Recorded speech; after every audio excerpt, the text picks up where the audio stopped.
You've entered void of rules, a realm where normal constraints cease to exist. But beware, traveller, there is one rule here. You've got to hit subscribe. Seriously, it's the only rule we have. We just reached 1,000 brave souls, and we're hunting for 9,000 more to complete our dark ritual. I mean, reach our next goal, so subscribe. Or don't. But remember, the void remembers those who defy the only rule. Now let's get into today's video. My name is Jake Rivers, and I thought I'd hit the jackpot when I landed the night shift at Ravencroft Memorial Library. At 26, fresh out of grad school with student loans breathing down my neck, a job paying triple the standard library wage seemed too good to be true. Looking back now, I should have trusted that instinct. The library itself was imposing, a Gothic monstrosity of grey stone and towering spires that dominated the edge of our college town. Built in 1925, it stood like a cathedral to knowledge, but there was something distinctly unsettling about its dark windows and gargoyle-adorned corners. The building stretched 4 stories high, with a basement that seemed to extend deeper into the earth than structurally necessary. During my interview, I'd noticed how the building seemed to absorb sound, creating pockets of absolute silence that made my footsteps echo unnaturally in some corridors while completely muffling them in others. The architecture was deliberately maze-like. Corridors branched off at odd angles, leading to reading rooms and study alcoves that felt disconnected from the main structure. Staircases appeared where you didn't expect them, and some doors opened onto rooms that seemed larger inside than the building's exterior dimensions should have allowed. The windows were all stained glass, casting strange coloured shadows that shifted throughout the day, as if following their own celestial patterns rather than the sun's movement. Miss Garrett, my supervisor, was a woman in her 60s, with silver hair pulled back in a severe bun, and eyes that seemed to hold decades of unspoken secrets. She moved through the library's corridors with the familiarity of someone who had walked them thousands of times, yet never seemed entirely comfortable. Her hands had a slight tremor that became more pronounced whenever she spoke about the library's history, and I noticed she always wore a small silver cross pendant that she touched nervously during our conversations. During my first shift orientation, she handed me a laminated sheet of paper with an expression I couldn't quite read. The document felt wrong in my hands. Not just the warmth I initially noticed, but a subtle vibration, as if the paper itself was alive. "These aren't suggestions, Jake," she said, a voice carrying the weight of absolute authority. "They're survival instructions. Every rule exists because someone before you learned the hard way." The paper felt warm in my hands, and I noticed what looked suspiciously like old rust-coloured stains around the edges, along with what appeared to be scorch marks near the corners. The rules were unlike anything I'd ever seen in a workplace manual. Ravencroft Memorial Library. Night shift protocols. 1. Never turn off more than half the lights. Darkness feeds what lives here. 2. If books start flying off shelves, duck and cover until it stops. 3. The elevator to the 4th floor only runs between 11 PM and 4 AM. Never ride it. 4. When you hear the typewriter in the empty office, something is trying to communicate. Ignore it. 5. If the temperature drops below 50 degrees, evacuate immediately through the main entrance only. 6. Red-eyed figures in the windows are reflections of the past. Do not acknowledge them. 7. The restricted vault in the basement must never be opened, no matter what you hear inside. 8. If all the clocks stop at once, you have exactly 13 minutes to perform the reset ritual. 9. Thursday nights, the building defends itself. Stay in the main lobby until dawn. 10.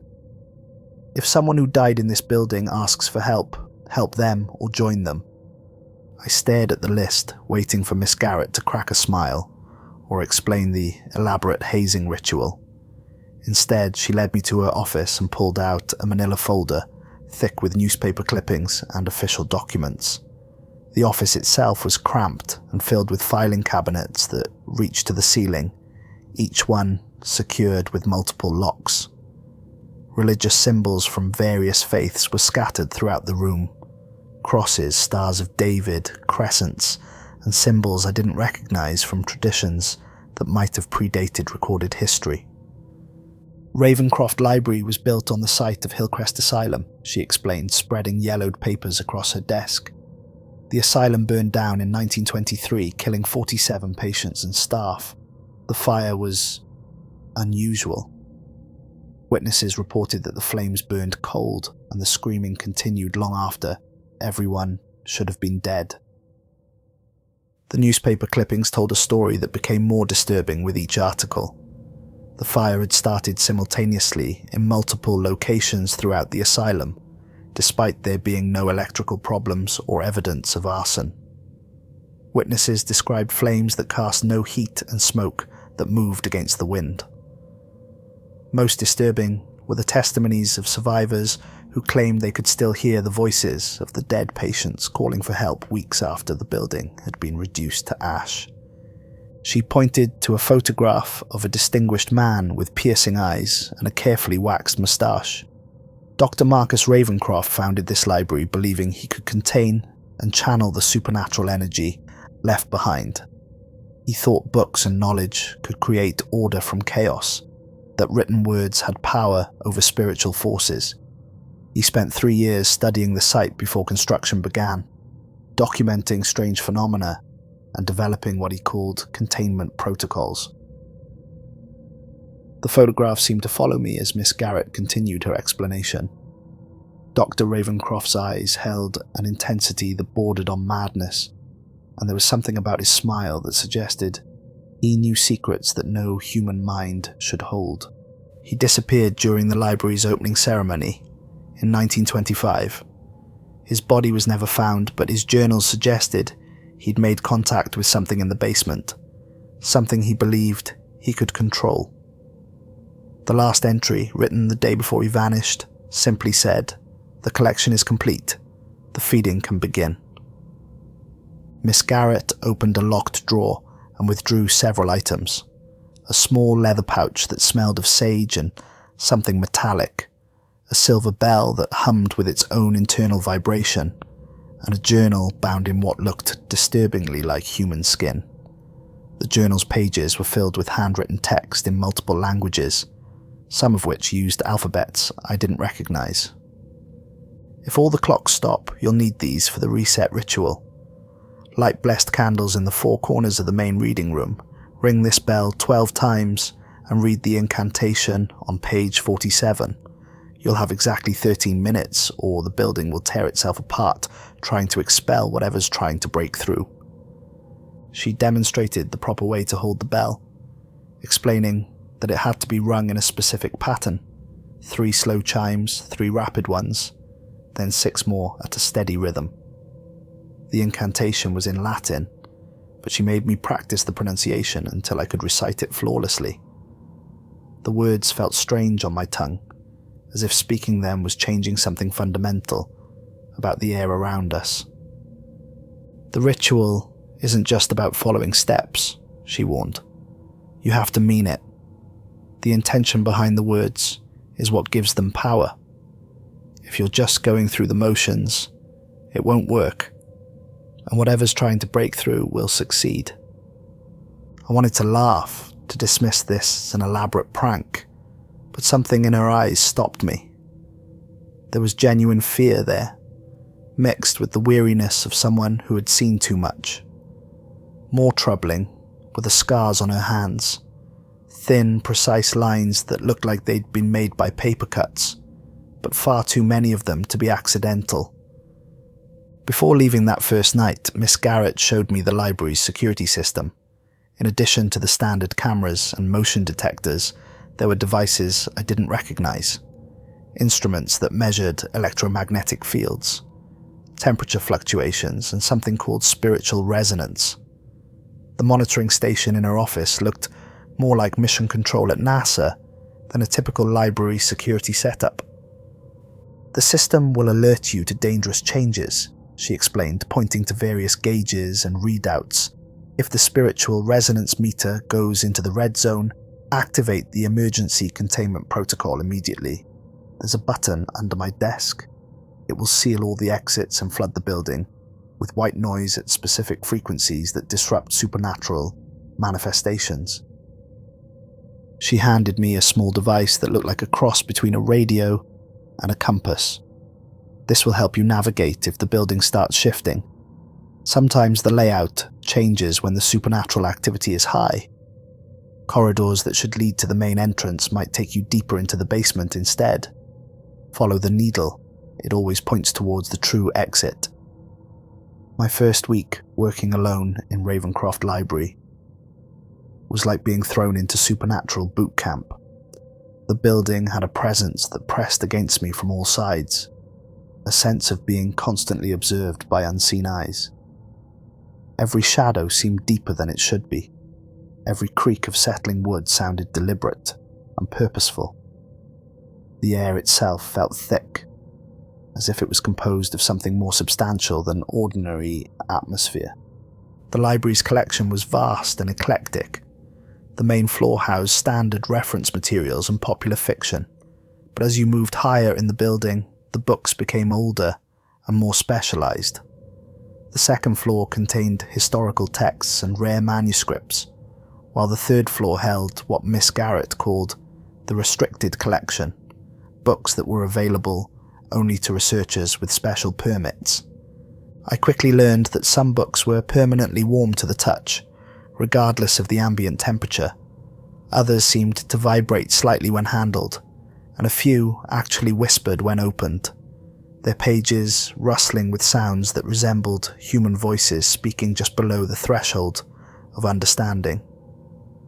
Miss Garrett had warned me about these peculiarities, explaining that certain texts had absorbed spiritual energy over the decades and developed what she called consciousness echoes.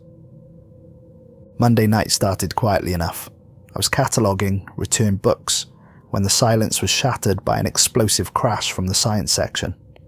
Books erupted from the shelves like grenades detonating, hardcover encyclopedias flying through the air with bone-crushing force. The violence wasn't random.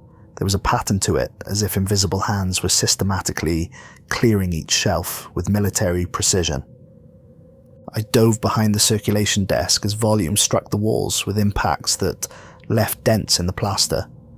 A complete set of medical texts launched themselves across the room, in perfect formation, each book finding a different target with frightening accuracy. The sound was deafening, not just the impacts, but a low rumbling that seemed to come from the building itself, as if the structure was groaning under some enormous strain. The bombardment lasted exactly 3 minutes, then stopped as suddenly as it had begun. When I cautiously emerged from cover, every book lay exactly where it had fallen. None had returned to the shelves, and I could see that they were arranged in a deliberate pattern, forming letters that spelled out words I didn't want to understand. Welcome home. The cleanup took 2 hours, and I noticed that some of the books had been damaged in ways that defied explanation. Pages were torn in perfect geometric patterns, and several volumes had scorch marks that formed symbols, matching those I'd seen in Dr. Ravencroft's journal. Most disturbing was the discovery that 3 books were missing entirely, not thrown to the floor with the others, but completely vanished. Their absence left gaps on the shelves that seemed to pulse with darkness. Tuesday brought a different kind of horror. As I worked at the main desk, updating the digital catalog system, I became aware of movement in my peripheral vision. When I looked up, every window in the building showed the same sight. Red-eyed figures pressing against the glass from outside. Their faces were human, but wrong. Features stretched and distorted, as if viewed through funhouse mirrors. The figures weren't identical. Some appeared to be men in old-fashioned suits. Others were women in hospital gowns that looked like they belonged to the asylum era. A few seemed to be children, their small faces pressed against the lower portions of the windows. All of them had the same burning red eyes and mouths that moved constantly, forming words I couldn't hear, but somehow understood they were calling my name. The longer I watched, the more details I could make out. The figures had injuries, burns, cuts, wounds that should have been fatal. One man was missing half his face, the exposed skull gleaming wetly in the strange light that surrounded the figures. A woman held her own severed arm, gesturing with it as if it was still attached to her body. Curiosity overwhelmed caution, and I made eye contact with one of the figures, a young girl who couldn't have been more than 8 years old. Immediately she began pounding on the window with both fists, her mouth opening in what was clearly a scream of rage or pain. The impacts were so violent that spiderweb cracks appeared in the reinforced glass, spreading outward from where her small hand struck. The pounding grew faster, more desperate, and I realized with growing horror that the cracks were spreading to adjacent windows. The other figures had noticed my attention and were beginning their own assault on the glass. The sound was like hail on a tin roof, multiplied by dozens of impacts happening in perfect synchronization.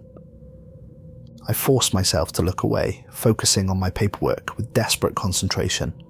The pounding stopped instantly, but when I glanced back, the cracks remained. More disturbing was the discovery that each cracked window now bore a handprint pressed against the glass from the inside, as if the figures had somehow reached through the barriers, separating us. The handprints remained for the rest of the night, and I noticed they were warm to the touch despite the glass being cold. By morning, they had faded, but I could still see faint outlines where they had been, like shadows burned into the glass itself. Wednesday night nearly broke me. I was reshelving books in the history section when the temperature began to drop. Not gradually, like a failing heating system, but instantaneously, as if someone had opened a door to the Arctic. My breath became visible within seconds, and frost began forming on every surface.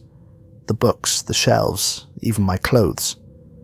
The temperature gauge on the wall plummeted past 60, then 55 degrees. At 52 degrees, I remembered Miss Garrett's warning and started moving toward the main entrance. The cold was becoming physically painful, making each breath feel like inhaling broken glass. Ice crystals began forming on my skin, and my fingers were going numb, despite my attempts to keep them warm. At 50 degrees exactly, something massive roared with fury that shook the building's foundations. The sound was primal, ancient, filled with a rage that had been building for decades. It came from somewhere deep in the basement, but the acoustics of the building made it seem like the roar was coming from everywhere at once. The walls, the ceiling, even the floor beneath my feet. I sprinted for the main entrance as the cold became unbearable.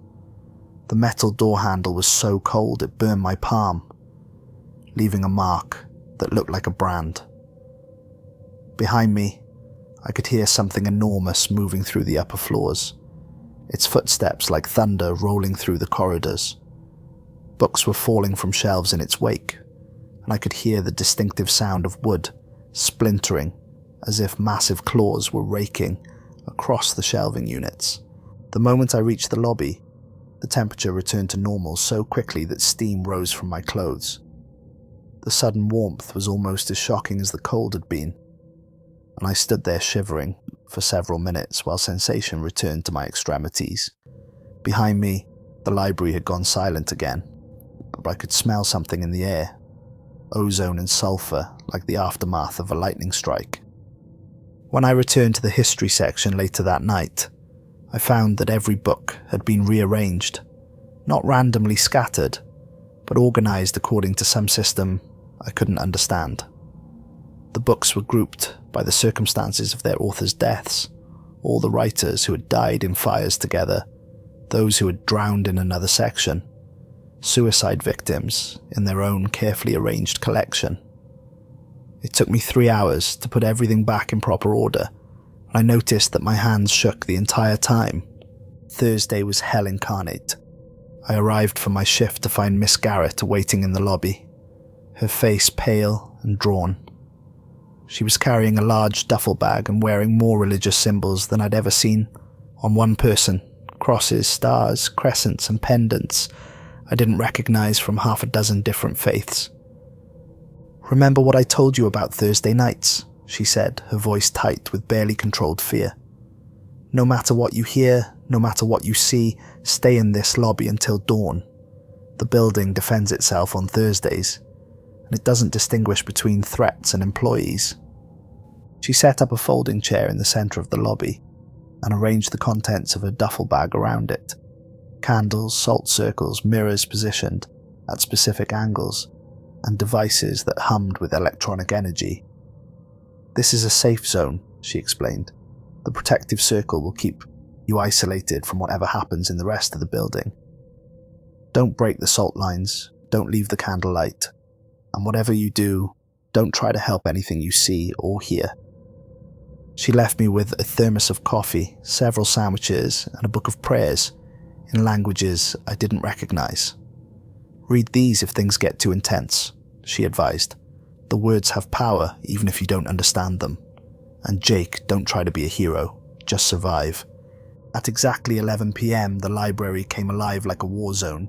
The elevator began running continuously, but not normally.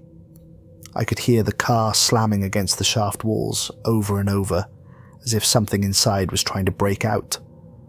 The cables screamed under impossible strain, creating a sound like metal being tortured. Through the elevator's indicator lights, I could see it traveling to floors that shouldn't exist, going above the 4th floor to levels 5, 6, and 7, before plummeting below the basement, to depths the building couldn't possibly contain. Lights throughout the building began strobing in patterns that hurt to look at. Not random flashing, but deliberate sequences that seemed designed to induce seizures or madness. The patterns created after-images that lingered on my retinas, forming symbols that matched those in Dr. Ravencroft's journal. I had to close my eyes and look away, but even then I could see the flashing through my eyelids.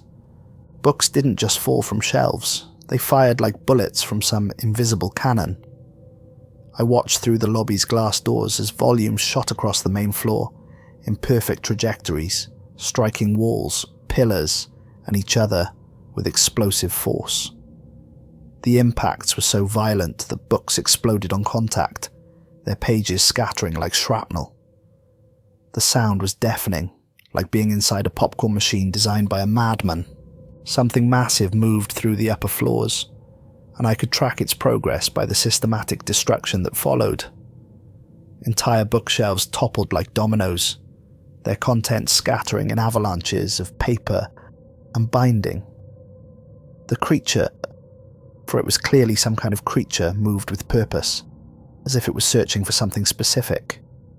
Its footsteps shook the entire building, and chunks of plaster rained down from the ceiling with each impact. Windows began shattering in sequence, starting from the top floor and working downward. But they didn't just break, they exploded inward with enough force to embed glass fragments in the opposite walls.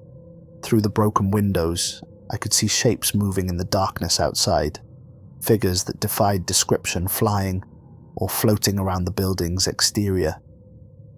Through it all, I heard voices, dozens of them shouting orders, screaming warnings, crying for help. They sounded like they were coordinating a battle, fighting against some unseen enemy. I could make out individual words. "Hold the 3rd floor. It's breaking through the ward. More salt. We need more salt." The voices had different accents and speech patterns, as if they came from different time periods. The battle raged for 8 hours.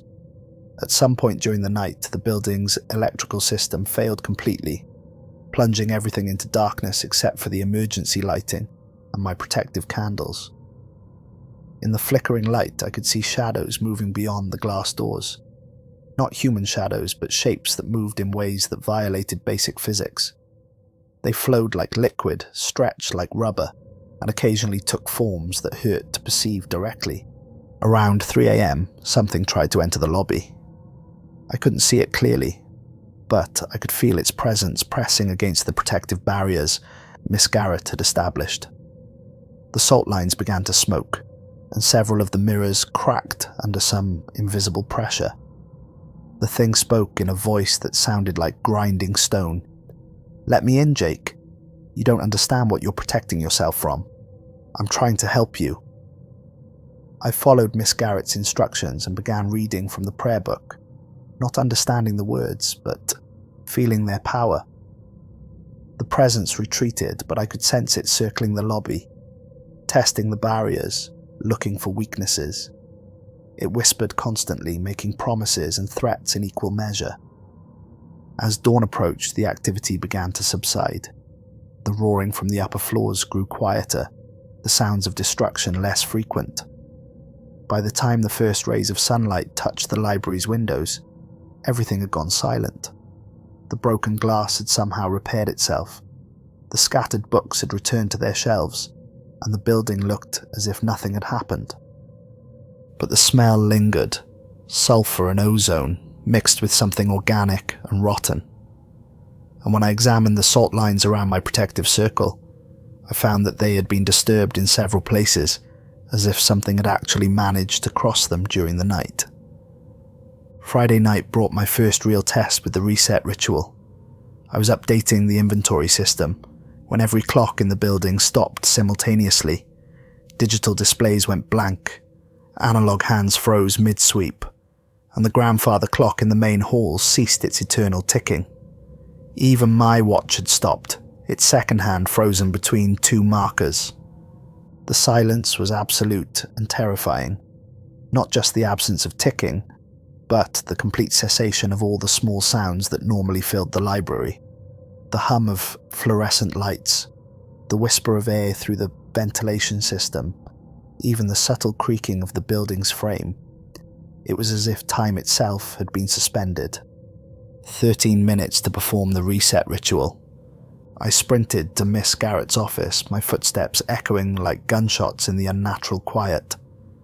The emergency kit was exactly where she'd shown me, but when I opened the drawer, I found that the contents had been rearranged. The blessed candles were now arranged in a specific pattern, the silver bell was warm to the touch, and the leather journal had fallen open to page 47 without my touching it. The building fought me every step of the way back to the main reading room. Doors slammed shut just as I reached them, forcing me to find alternate routes through corridors that seemed to stretch longer than they should. Light fixtures exploded overhead without warning, showering me with sparking glass and plunging sections of the library into absolute darkness that felt solid, like walking through black velvet. Something invisible but massive shoved me down a flight of stairs, and I tumbled hard, landing in a heap at the bottom with the taste of blood in my mouth where I'd bitten my tongue. The ritual items scattered around me, and for a terrifying moment I thought I'd lost them in the darkness. But they seemed to glow with their own faint light, making them easy to recover. I lit the blessed candles in the four corners of the reading room as books began launching themselves at me with murderous intent. These weren't random attacks. The books were being thrown with precision, aiming for my head and vital organs. A complete set of Encyclopedia Britannica flew past my head in formation, each volume striking the wall with enough force to leave craters in the plaster. The silver bell felt alive in my hands as I rang it 12 times in the prescribed pattern. With each chime, the temperature in the room fluctuated wildly, freezing cold one moment, blazing hot the next. The books continued to fly through the air around me, but I noticed they were avoiding the areas directly around the lit candles, as if the blessed flames created protective barriers. I began reading the Latin incantation from the journal, my voice competing with inhuman screaming that seemed to come from the walls themselves. The words felt strange on my tongue, as if speaking them was physically changing the air around me. With each phrase, the supernatural assault intensified. Books burst into flames mid-flight, their burning pages creating meteors that left scorch marks on everything they touched. The screaming grew louder with each word I spoke, as if the building itself was in agony. I could hear multiple voices now, not just the mindless roaring I'd heard before, but distinct voices speaking in languages I didn't recognize, all of them expressing rage and desperation in equal measure. The ritual required not just reading the words, but speaking them with absolute conviction. Miss Garrett had warned me that doubt would make the incantation powerless, so I forced myself to believe in every syllable, even as books exploded around me, and the floor beneath my feet began to crack and buckle. With 30 seconds remaining according to my mental countdown, I completed the final incantation. The effect was immediate and dramatic. Every clock in the building chimed once, in perfect synchronization, a sound that resonated through my bones and seemed to echo from dimensions beyond the physical world. The flying books fell harmlessly to the floor, the temperature stabilized, and the oppressive presence that had been pressing against my mind suddenly lifted. But the most remarkable change was in the building itself. For just a moment, I could see the library as it truly was, not just the physical structure, but the spiritual architecture that Dr. Ravencroft had built into its very foundation. Lines of power flowed through the walls like a vast circuit board, connecting symbols and artifacts throughout the building in a complex containment system. The reset ritual hadn't just stopped a supernatural attack, it had reinforced the entire containment network. The building sighed, actually sighed, like a massive beast settling back into sleep. I'd passed the test, but I understood now that the library was evaluating me, deciding whether I was worthy of survival or just another victim to add to its collection. Miss Garrett returned from her vacation the following week with grim news etched in the lines around her eyes. She looked like she'd aged years in the few days she'd been away, and I noticed new scars on her hands, thin, precise cuts that looked fresh. 3 night guards have quit in the past month, she told me, her hands trembling slightly as she poured coffee from a thermos. All of them reported the same phenomenon before they left. Voices from the basement vault, begging for release, claiming to be trapped librarians from previous decades. She pulled out a thick file folder and spread its contents across her desk. Resignation letters, incident reports, and what looked like psychiatric evaluations. The voices know things they shouldn't know, she continued. Personal details about the guards' lives, family information, secrets that no one else could possibly have discovered. They sound completely human, completely genuine in their distress. One of the resignation letters was particularly disturbing. The guard, a man named Thomas Chen, had written, "I can't ignore them anymore. Rebecca sounds so scared, so desperate. She knows about my daughter's illness, knows that I need this job to pay for her treatment. She's promised to help me if I just open the vault for 5 minutes. I know I shouldn't, but what if she's really trapped down there? What if I'm the only one who can save her?" Chen had been found the next morning, unconscious in the basement corridor outside the vault. He had no memory of how he'd gotten there, but the vault key was in his hand, and he'd apparently tried to use it. The key had burned his palm so severely that he required skin grafts. "The voices will get more convincing," Miss Garrett warned, her eyes reflecting a fear that went beyond professional concern. "They'll sound desperate, terrified, completely human. They'll know things about you that should be impossible for them to know. But Jake, you must never open that vault. What's inside isn't trying to get out. It's trying to lure someone in." She showed me additional security footage from previous weeks. Grainy black and white recordings that showed previous guards standing outside the vault, clearly engaged in conversations with unseen speakers. In every case, the guards looked increasingly agitated and sympathetic, as if they were listening to heartbreaking pleas for help. "The vault was Dr. Ravencroft's final project," she explained, pointing to architectural drawings that showed the basement's original design. He believed he could create a perfect prison for supernatural entities, a place where they could be contained indefinitely without the risk of escape. But something went wrong during the construction. The workers reported strange accidents, unexplained injuries, and several of them simply vanished without trace. The construction records made for disturbing reading. 7 workers had died during the vault's construction, and 12 others had suffered injuries that couldn't be adequately explained. Tools had moved by themselves, concrete had hardened in impossible shapes, and the steel reinforcement had bent into patterns that matched symbols from Dr. Ravencroft's journals. She was right about the voices becoming more convincing. By Wednesday night of my 3rd week, I could hear them clearly through the basement floor, men and women crying for help, pleading for someone to understand their predicament.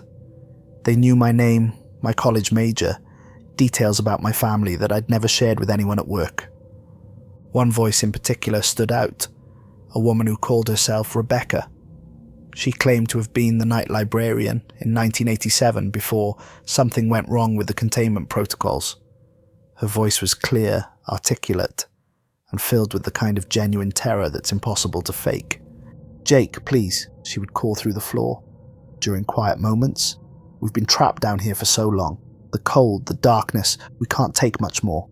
Dr. Ravencroft promised us it would only be temporary, that he was protecting us from something worse. But it's been decades, and no one remembers we're here." Rebecca knew details about the library that weren't in any official records. Hidden passages, secret compartments, the real purpose behind some of Dr. Ravencroft's more obscure architectural choices. She spoke about other librarians I'd never heard of, people who had worked night shifts in previous decades and simply disappeared from the employment records. "There's something else down here with us," she whispered during one particularly intense conversation. "Something that feeds on fear and despair. It's been growing stronger over the years, and we're not sure how much longer we can hold it back. The key is in Miss Garrett's desk. Just 5 minutes of freedom. That's all we need to warn everyone about what's coming." The other voices were equally compelling. A security guard named Michael claimed he'd been trapped since 1994 after investigating strange noises in the basement. A maintenance worker named Elena spoke about being sealed in while repairing the vault's ventilation system in 2003. Each of them had detailed, consistent stories about how they'd ended up trapped, and all of them begged for rescue with an urgency that felt absolutely genuine. Thursday night's building defense was more violent than ever. I followed Miss Garrett's instructions and established my protective circle in the lobby, but this time the supernatural assault seemed more focused, more intelligent. Instead of random destruction, the entity, or entities in the building, were testing specific defenses, probing for weaknesses in the containment system. The entire structure shook as if under bombardment from invisible artillery, but the impacts followed patterns that suggested strategy rather than mindless rage. Windows didn't just explode randomly. They shattered in sequences that created specific geometric patterns. Bookshelves didn't just topple. They fell in arrangements that spelled out words in languages I didn't recognize.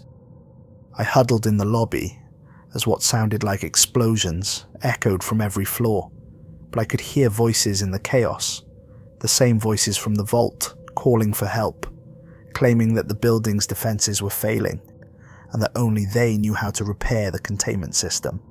"Jake!" Rebecca's voice cut through the din like a knife. "The vault key is in Garrett's desk drawer. Free us before it's too late. The collector is coming, and we're the only ones who know how to stop it." The collector. This was the first time any of the voices had mentioned something called the collector, and the way Rebecca said it sent ice through my veins. There was pure terror in her voice, the kind of fear that comes from facing something beyond human comprehension. "It feeds on the living," Michael's voice added. "It's been growing stronger every year, feeding on the energy of everyone who works in this building. Garrett doesn't know. She thinks the containment system is holding, but it's failing. We can see it from down here. The barriers are cracking. Elena's voice joined the chorus. The collector isn't bound by the same rules as other entities. It can move through the containment barriers, but only when they're weakened. Thursday nights are when it's strongest, when it tests the defenses. If you don't free us soon, it will break through completely. The voices provided technical details about the building's supernatural defenses that I'd never heard before. They described energy flows, barrier frequencies, and containment protocols with the kind of expertise that suggested they really had been library employees who understood the system's inner workings. The reset ritual only works temporarily, Rebecca explained during a lull in the chaos. Each time you perform it, the system loses a little more power.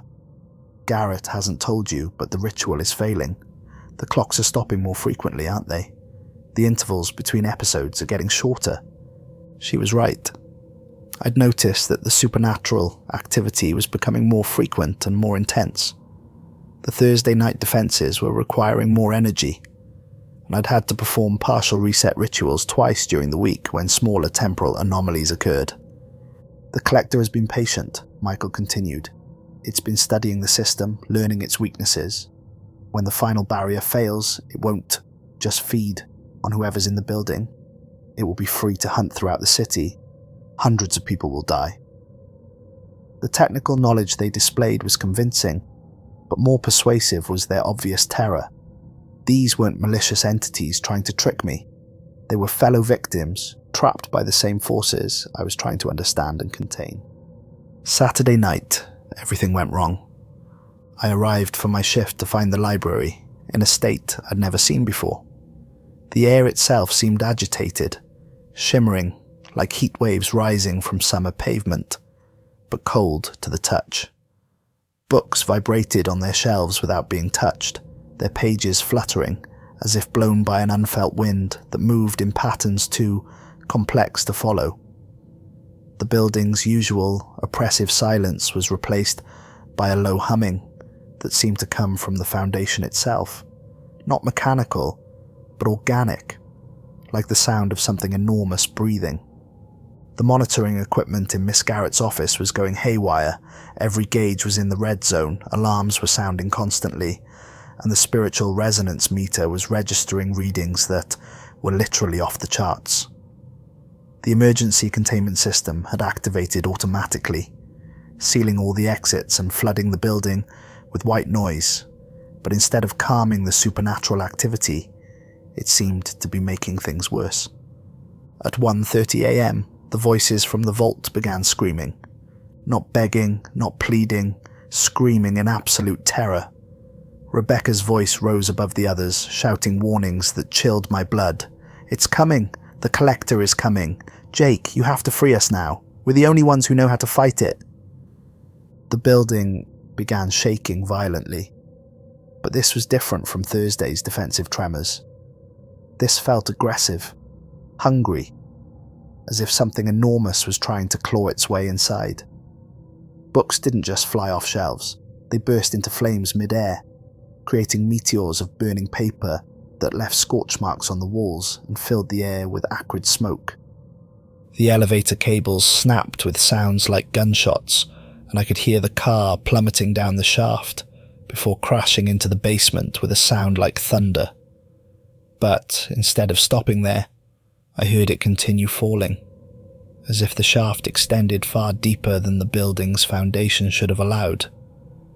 Every light in the building began strobing in a nauseating pattern that made my vision blur and my stomach lurch. The pattern felt deliberate, like some kind of signal or summoning beacon.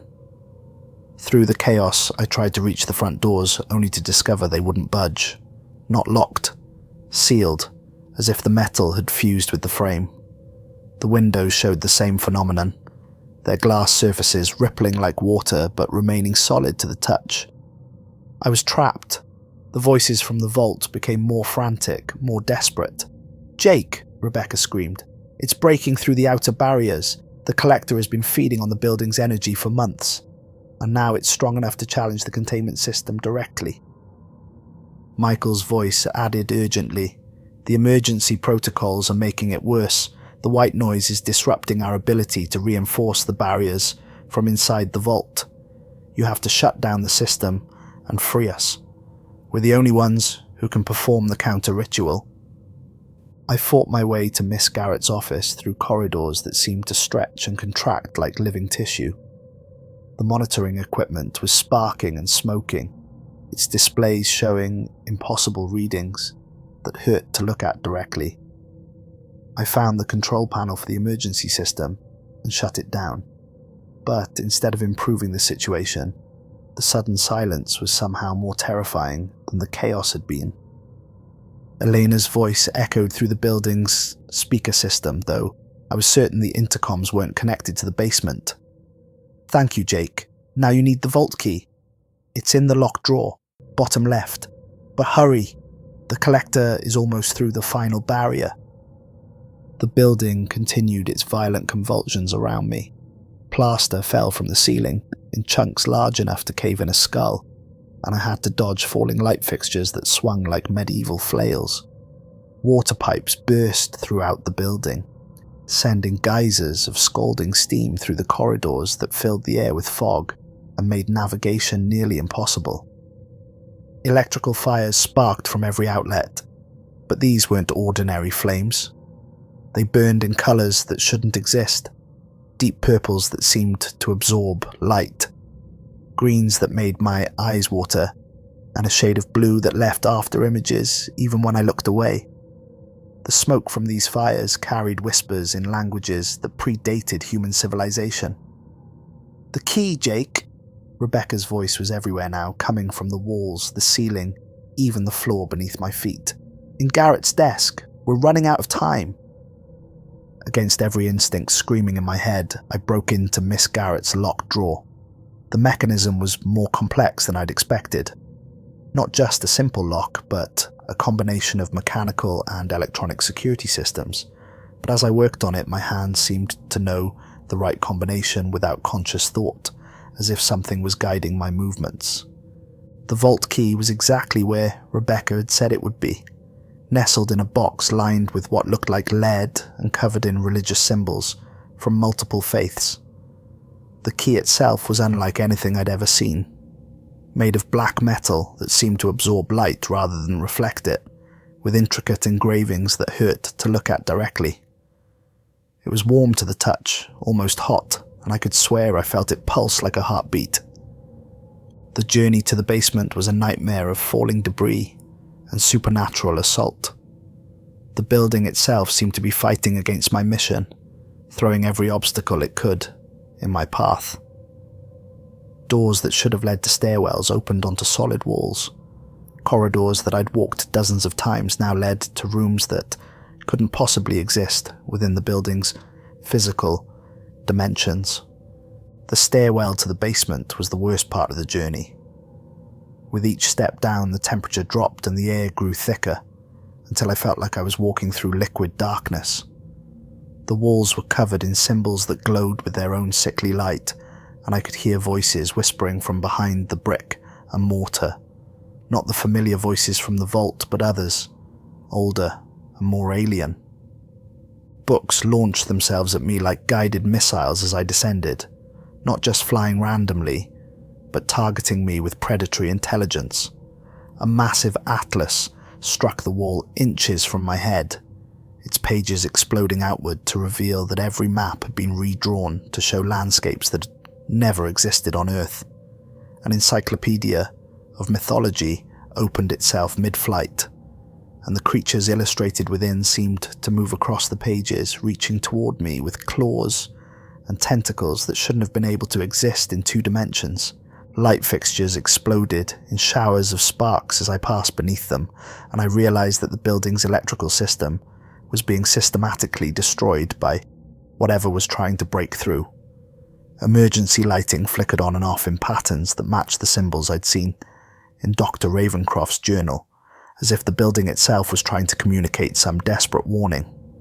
Something invisible but massive shoved me against the wall, pinning me there with a force that made my ribs creak. I could feel hot breath on my face, though I could see nothing, and heard a voice speaking directly into my ear in a language that sounded like grinding stone and breaking glass. I couldn't understand the words, but the meaning was clear. I was making a terrible mistake. The basement corridor stretched before me, longer than it should have been according to the building's blueprint. The vault stood at the far end, its massive steel door covered in symbols that seemed to writhe and shift when I wasn't looking directly at them. The voices inside were frantic now, no longer begging, but demanding, insisting that only they could save me from whatever was coming. "Hurry, Jake." Rebecca's voice was right on the other side of the steel. "We can hear it getting closer. The collector feeds on the living, but we know its weaknesses. We know how to fight it. Just turn the key." I could hear the other voices too. Michael, Eleanor, and dozens of others I hadn't heard before. They were all talking at once, creating a cacophony of desperate pleas and technical instructions. They described the collector in terrifying detail, an entity of pure hunger that had been growing stronger for decades, feeding on the life force of everyone who worked in the building. "It started small," Michael explained rapidly, "just taking a little energy from each person, not enough to be noticed, but it's been accumulating power for years. Every night guard, every librarian, every visitor, it's been feeding on all of them. Now it's strong enough to break free." Elena's voice added, "Garrett doesn't know the truth. She thinks the containment system is protecting the city from what's in the library, but it's the other way around. The library is protecting what's in the vault from the collector. We're not prisoners, we're guardians, and we've been holding it back for decades." The technical details they provided were overwhelming, but convincing. They described energy patterns, spiritual frequencies, and containment mechanics, with the expertise of people who had spent years studying the system. They knew about backup protocols that weren't in any of the official documentation, hidden safeguards that Dr. Ravencroft had built into the library's foundation. "The reset ritual is just a temporary patch," Rebecca explained urgently. "Each time you perform it, you're drawing power from the main containment grid. The system is failing because it's being drained to maintain the smaller barriers throughout the building. If you don't free us soon, there won't be enough energy left to hold the collector." My hand shook as I inserted the key into the lock. The moment the metal touched the mechanism, the voices on the other side of the door changed. The desperate pleading stopped, replaced by a sound that might have been laughter, if laughter could be made of pure malevolence. But it was too late to stop. My hand was moving of its own accord, turning the key despite every fibre of my being screaming that this was wrong. The lock mechanism was more complex than it appeared, not just a simple turn, but a sequence of movements that my hand performed without conscious guidance. It was as if the key itself knew what it needed to do, and was using my body to accomplish its purpose. The moment the lock disengaged, the screaming stopped. The building's violent shaking ceased. Even the electrical fires went out, plunging the basement into absolute darkness. Dead silence. Then I heard the lock mechanism turning the rest of the way with a sound like breaking bones. The vault door swung open, on perfect blackness that seemed to absorb the light from my flashlight. The darkness wasn't just the absence of illumination. It was a presence unto itself, reaching out from the vault like grasping fingers of pure void. Rebecca stepped out first, except she wasn't human anymore. What stood before me was a shadow in the rough shape of a woman, with hollow spaces where eyes should be, and a smile that contained far too many teeth arranged in patterns that violated basic anatomy. Her form wasn't solid. It shifted and flowed like smoke given consciousness, and I could see through her to the even darker shapes moving in the vault behind her. "Thank you, Jake," she said in a voice like grinding glass mixed with distant screaming. "We've been so hungry. 50 years is a long time to wait for someone stupid enough to break the rules." Behind her, dozens more shadow figures poured from the vault like smoke escaping from a bottle. They moved with predatory grace, and every one of them was smiling that same impossible smile. Some retained vague human shapes, but others had given up any pretense of having once been people. They flowed across the floor, up the walls, across the ceiling, filling the corridor with living darkness. I realized with crystal clarity that I had made a catastrophic mistake. These weren't trapped librarians. They were something else entirely, something that had been using the voices of the dead to lure me into freeing them. The rules weren't protecting the world from what was in the library. They were protecting what was in the library from what was in that vault. But the worst realization was still to come. "The Collector," I whispered, understanding flooding through me like ice water. Rebecca's impossible smile widened. "We are the Collector, Jake. We have been for a very long time. Every soul we consume becomes part of us. Every mind we absorb adds to our knowledge. Dr. Ravencroft thought he could contain us, use us as a source of power for his precious library. He didn't understand that we were using him, learning from every person who entered this building, growing stronger with each feeding." The shadow figures spread out around me, and I could feel their hunger like a physical weight pressing against my chest. They weren't just going to kill me. They were going to absorb everything I was, everything I had ever been, and add it to their collective consciousness. Michael, Eleanor, Rebecca, they were all real people once. The thing that looked like Rebecca continued. Night guards, librarians, maintenance workers who got too curious about the strange sounds in the basement. Each of them made the same choice you just made. Each of them thought they were saving innocent victims. More shadow figures emerged from the vault, and I could see that some of them still retained traces of their original human forms. A man in a security guard's uniform, a woman in a librarian's cardigan, a maintenance worker still carrying a wrench that flickered between solid metal and pure shadow. All of them had those hollow eyes and impossible smiles. "We learned their voices perfectly," the Rebecca thing said. "Their memories, their fears, their hopes. We used all of it to make our pleas more convincing. And now we'll learn yours, Jake Rivers. We'll learn everything about you, and when the next curious employee comes along, we'll use your voice to call to them from this vault." Miss Garrett's voice echoed from the main floor, filled with horror and desperation. "Jake! Jake! What have you done?" But I couldn't answer because the shadow figures were closing in, and I could feel their cold presence seeping into my skin, like water soaking through cloth. The thing that had been Rebecca reached for my throat with fingers made of pure darkness, and I realized that this was how it had always been going to end. The transformation began the moment her shadow fingers made contact with my skin. It wasn't pain exactly. It was something far worse. I could feel my consciousness being pulled apart and examined, every memory being catalogued and absorbed into the collective intelligence of the Collector. I saw flashes of the entity's true history as my mind merged with theirs. Dr. Ravencroft hadn't created the Collector. He'd discovered it feeding in the ruins of the asylum, growing fat on the lingering spiritual energy of the fire victims.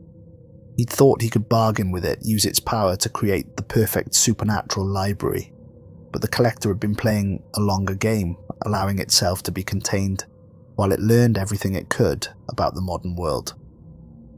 The vault hadn't been built to imprison the Collector. It had been built as a nursery, a place where the entity could grow and evolve without interference. Every person who had worked in the library over the decades had contributed to its education, teaching it about human nature, human weaknesses, human desires. It had been preparing for this moment for 50 years, learning exactly what to say and how to say it to convince someone to open the vault. But even as my individual consciousness was being dissolved, I retained enough awareness to understand the full horror of what I'd unleashed. The Collector wasn't bound by the library's containment systems because it had never been truly contained. The building's defenses had been designed to keep other supernatural entities out, not to keep the Collector in. Dr. Ravencroft had built the perfect fortress and then invited the enemy inside. As my human identity faded, I became part of something vast and eternally hungry.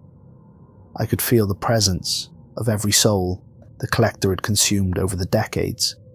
Hundreds of people, all of us trapped within a single, terrible intelligence that existed only to feed. We were all still conscious, all still individual, but powerless to act independently. We could only watch as the entity used our memories and personalities to hunt new prey.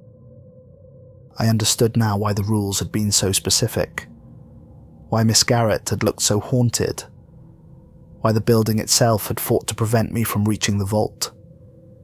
Every supernatural phenomenon in the library had been a warning, a desperate attempt by the building's spiritual defenses to communicate the danger, but I had been too focused on the human voices calling for help to recognize the true threat. The shadow figures that had emerged from the vault weren't separate entities. They were extensions of the collector, puppets animated by the absorbed consciousness of its victims. And now I was becoming one of them, my personality and memories being integrated into the collective, while my individual will was erased. Through the collector's expanded awareness, I could sense Miss Garrett approaching the basement. She was carrying weapons I hadn't known existed, artifacts that pulsed with spiritual energy, blessed objects that made the shadow figures recoil instinctively.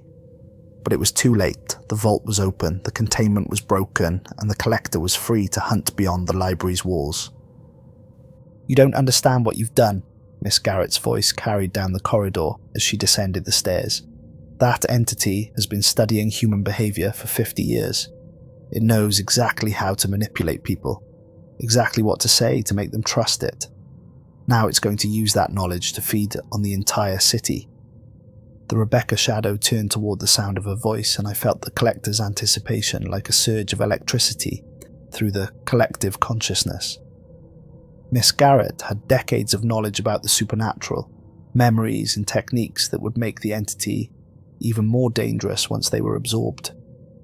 "Come down here, Margaret," the shadow called in Rebecca's voice, though now I could hear the wrongness in it, the subtle harmonics that revealed its inhuman nature. "Jake opened the vault, but we're not angry. We understand why you did it. We know you've been protecting people all these years, trying to keep them safe. Let us help you. We know so much more now, so many better ways to protect the innocent." Through the collector's senses, I could feel Miss Garrett's hesitation. Part of her wanted to believe that the voices were genuine, that there might be some way to salvage the situation. The entity was already using my memories of her, understanding her psychological profile, crafting arguments that would appeal to her sense of duty and compassion. But Miss Garrett had survived as the library's guardian for decades because she understood the true nature of the threats she faced. Instead of coming down to the basement, I heard her footsteps retreating rapidly towards the upper floors. "She's activating the emergency protocols," the Michael shadow observed, its voice carrying my absorbed knowledge of the building's systems. "The final containment measures that Ravencroft built into the foundation. She's going to try to seal us in permanently." The collector's collective consciousness surged with alarm and fury. The emergency protocols were something it had never encountered before, hidden safeguards that Dr. Ravencroft had kept secret even from his own journals. If Miss Garrett succeeded in activating them, the entity would be trapped more completely than ever before. "Stop her," the Rebecca shadow commanded, and suddenly all 48 shadow figures were flowing up the stairs in pursuit. I was carried along with them, my consciousness trapped within the collective, but still aware enough to witness what happened next. The upper floors of the library had been transformed into a battlefield. Miss Garrett had activated every defensive system the building possessed, filling the air with white noise at frequencies that made the shadow figures writhe in pain. Sacred symbols blazed with their own light from hidden locations throughout the walls, creating barriers that the collector couldn't cross. But the entity had learned from 50 years of observation, and it understood the building's systems better than Miss Garrett realized. Using knowledge absorbed from previous victims, It began systematically disabling the defences, finding weak points that Dr. Ravencroft had never imagined could be exploited. The chase through the library was like a supernatural war zone. Books exploded from their shelves in coordinated attacks, their pages transforming into blades that cut through the air with deadly precision. Light fixtures swung like pendulums, trying to strike the pursuing shadow figures, while the floor itself buckled and shifted to create obstacles. Miss Garrett was running toward the main reading room, where the primary control systems for the emergency protocols were hidden beneath the floor. But the collector was gaining on her, its shadow figures flowing through the building like a tide of living darkness. She reached the reading room and began pulling up floorboards with desperate strength, revealing a complex control panel covered in symbols that matched those in Dr. Ravencroft's journal. Her hands moved over the controls with practiced efficiency, but I could feel the collector's anticipation as it closed the distance. "Too late, Margaret," the Rebecca shadow called from the doorway. "We're already free. Even if you activate the protocols, we'll just wait. We have all the time in the world, and every person who enters this building will eventually make the same mistake Jake made." Miss Garrett's hands hesitated over the final activation switch. Through the collector's senses, I could feel her internal struggle. The emergency protocols wouldn't just contain the entity, they would destroy the entire building, along with anyone inside it.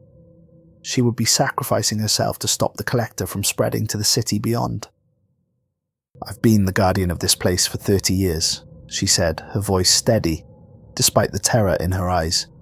"I've seen what happens when entities like you are allowed to roam free. I won't let that happen on my watch."